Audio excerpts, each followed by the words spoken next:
Pag-uusapan natin ngayon, ito po, no, winarningan po niyang kanyang kaibigan. Kaibigan niya pala to si Jing Paras. Si Attorney Jing Paras, dati pong cabinet official ni Tatay Digong at dati rin pong congressman. Winarningan niya si Martin Romualdez na mukhang ilalaglag ka na. Sabi ni Jing Paras dito po kay Martin Romualdez. Ito po ang pinakabago sa ngayon, no? Isang oras. Habang tayo po ay nagla-live kanina, pumasok po to at nag-decline po ng invitation si Pulong Duterte. Dito po sa ICI, pinamalita po to ng ICI na inimbitahan nila at dadalo itong week na to si Pulong Duterte. At ngayon, hindi ko pa po to nababasa, ngayon lang po. Ayan po yung sabi ni Pulong Duterte, ICI says Marcos body has no jurisdiction, only agenda. Mamaya po babasahin po natin yan at ipapaliwanag natin ng konti kung ano, bakit po hindi po pumayag na magpaimbestiga si Pulong Duterte dito po sa ICI. Punahin lang natin tong mga natitira pa, no, na sa remnant po ng paninira kay BP Sara. Ito po mga paninira pa rin ng mga dilawan na si Heidi Mendoza. Wala naman daw allocable si Inday. Hello, hindi siya legislator pero yung confi funds niya, inallocate niya kay Mary Grace Piatos. Hindi ba talaga matitigil yan? Alam mo, Heidi Mendoza, taga-COA ka po. No? Alam mo po kung paano po magtrabaho yung COA. Huwag ka manlin lang. Okay lang sana yung mga walang kamuwang-muwang sa COA. Ikaw dati ka pong commissioner ng COA. Alam mo na walang nilalabag si BP Sara yan po sa COA. Sa COA report. Dati kayong COA ni Rowena Guanzon. Sabi nga ni Rowena Guanzon, ang confidential fund, ilagay mo lang sa sobre, no? Yung pinagkagastusan mo ng confidential fund, confidential nga ubra na po yan. Kaya po walang nilalabag si BP Sara diyan po sa COA. Yan yung sinasabi natin Confidential fund kayo ng confidential fund. Ilan po ang inimbestigahan yun? Confidential fund, maliban kay BP Sara? Wala. Eto po, punta na po tayo rito. Kaya sa sinabi po nito ni Jacinto Jing Paras, dating congressman na Negros. Sabi po niya, sa kanyang panayam sa bilyonaryo,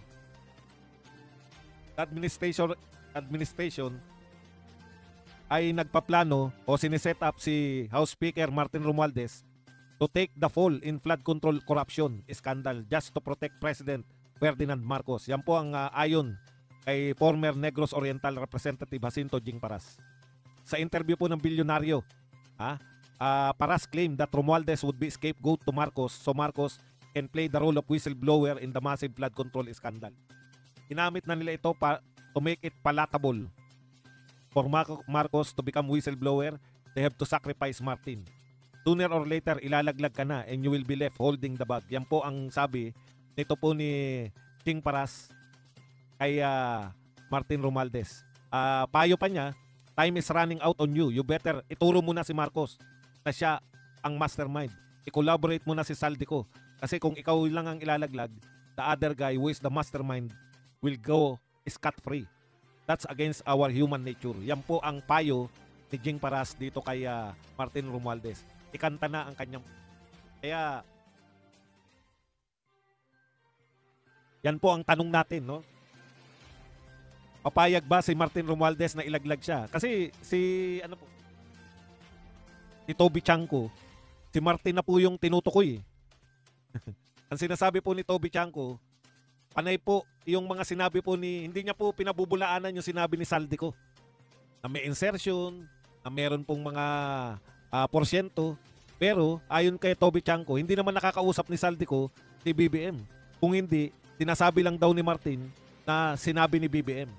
Ayan po, no? Minsan lang yata sila nagkaharap.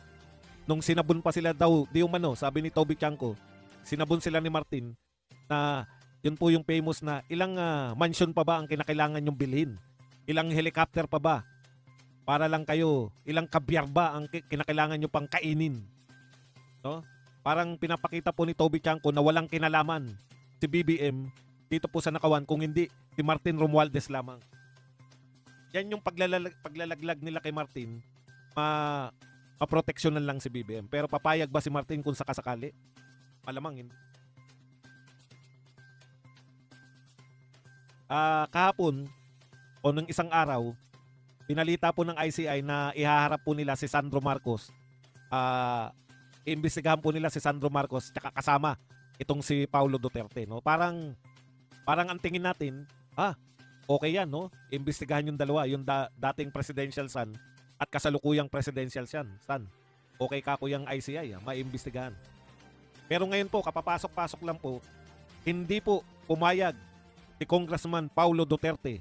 Parang alam ko na po yung kalalabasan nito. Kita nyo, ayaw magpaimbestiga. Pero pakinggan po muna natin kung bakit po hindi po mapayag na magpaimbestiga. Ang haba po nito pero tiyagain po natin. Disclaimer po, hindi ko pa po ito nababasa. Kaya po pare-pareho nating basahin. Duterte declines ICI invitation, says Marcos body as no jurisdiction, only agenda. Wala raw pong jurisdiction ang ICI sa kanila. Tandaan po ninyo, tama po yan. Dahil ito po ay presidential order. Create po to. At ang pag sinabi pong presidential order o executive order ay para lang po to sa executive department. Nakukuha nyo po. Kung talagang pagbabatayan po natin, magiging stricto tayo sa batas. Parang ano po yan parang department order ng DepEd. Yung department order ng DepEd, para lang po yun sa DepEd personnels. So yung executive order, hindi po niya nasasakop yung mga congressman at mga senador. Kasi executive order lang siya. Para lang po siya sa executive. Okay? Yun po yun. Kaya may punto riyan si Congressman Pulong. Hindi sila sakop. Bakit may mga congressman na nagpupunta? Mga tao sila ni Marcos Alam nga naman hindi sila pumunta. Di ba? Pero kung stricto po sa batas, hindi po sakop ng executive order yung mga legislative. Okay. Pakinggan natin yung paliwanag ni Congressman Pulong Duterte. Mainit-init pa po to. Davao City, First District Representative Paulo Cito Duterte has formally declined the Independent Commission for Infrastructure request for him to appear in its inquiry, alleging irregularities in flood control projects in his district, declaring the body powerless over a member of Congress and accusing it of political harassment. Correct. Kung hindi nyo po under yung Congress, political harassment po yan. Parang ano po yan? Hindi po makumbinsi ng Senate na dumalo yung mga congressman sa Senado due to parliamentary courtesy, di ba? Depende kung gusto ng congressman na umatin o hindi. Pero hindi sila obligado.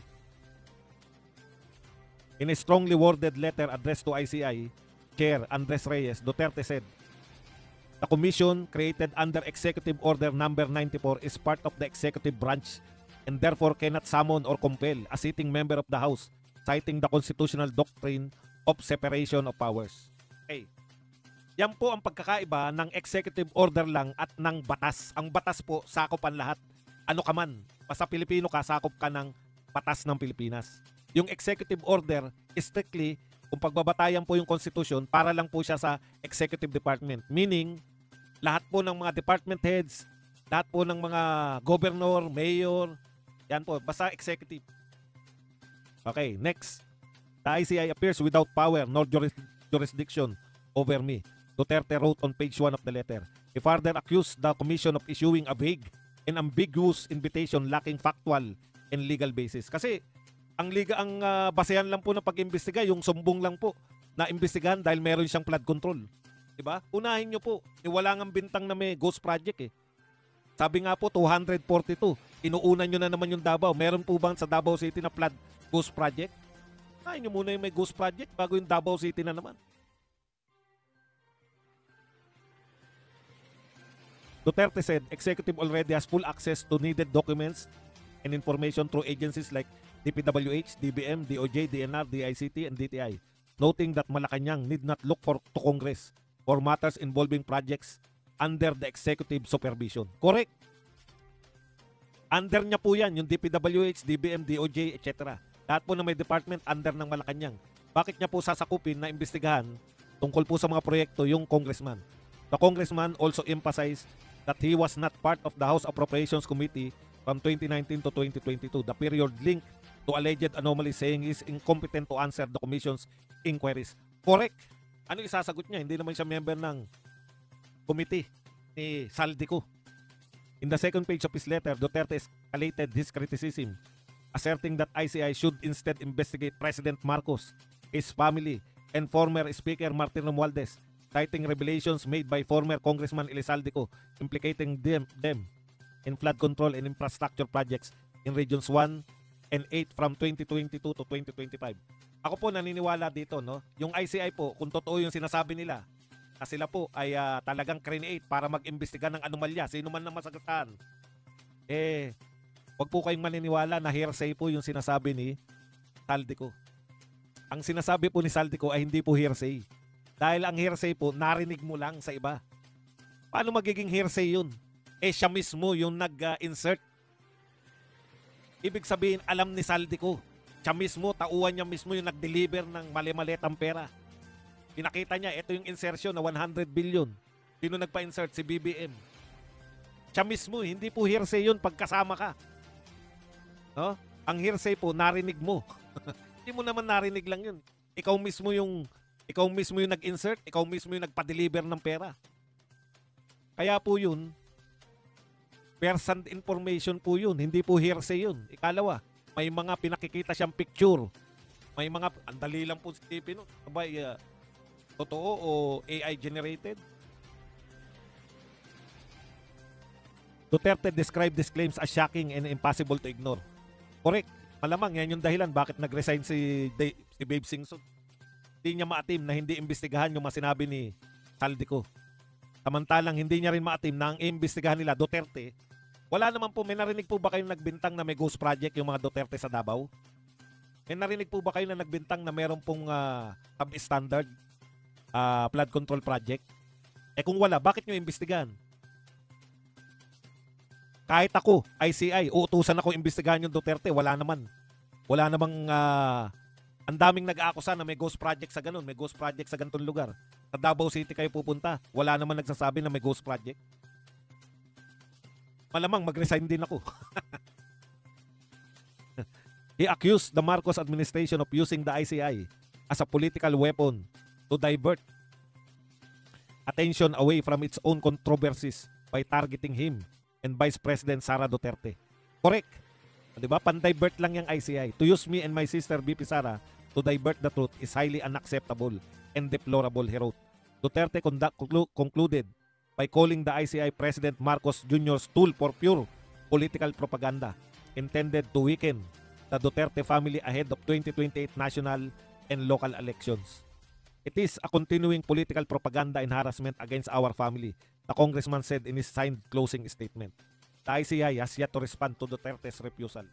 Ano magagawa nyo sa Duterte? Diskaya nga na aminadong may ginawang kabalbalan Diba? Sabi ng Diskaya, nag-rig sila ng bidding. Sabi ng Diskaya, nagbibigay sila ng porsyento sa mga congressman. Nagbibigay sila ng porsyento kay Martin Romualdez. Totoong involved yung mga Diskaya. Sinabi lang ng Diskaya, ayaw na namin makipagtulungan sa ICI. May nagawa ba yung ICI sa Diskaya? Kasi wala naman kayong power. Lalo na po sa Congress. Totoo yung sinasabi ni Pulong Duterte na wala kayong power sa Congress. Ang executive order para lang po sa mga executive. Para lang po sa executive department. Yan po ang katotohanan dyan. Okay. So sa madaling salita, wala pong silbi. Yung katulad po ng sinasabi na natin, wala po talagang silbihan, no? Lahat po yan. Alam nyo, nakakatawa na po yung mga binabato nila kay BP Sara. Umili daw po ng CCTV si BP Sara, no? Ano naman kinakailangan po ng CCTV? Okay. Ito po ang imbestigahan nyo, umaangal. Si Bong Revilla po umaangal. Kampo ni Bong Revilla sa ICI. Hindi nabigyan ng dating senador ng pagkakataong ipagtanggol ang sarili. Ito po. Kinasuhan nyo, hindi nyo naman pala inimbestigahan. Umaangal ngayon si Bong Revilla. Hindi ko po kaano-ano yan. Medyo may hawig lang sa akin.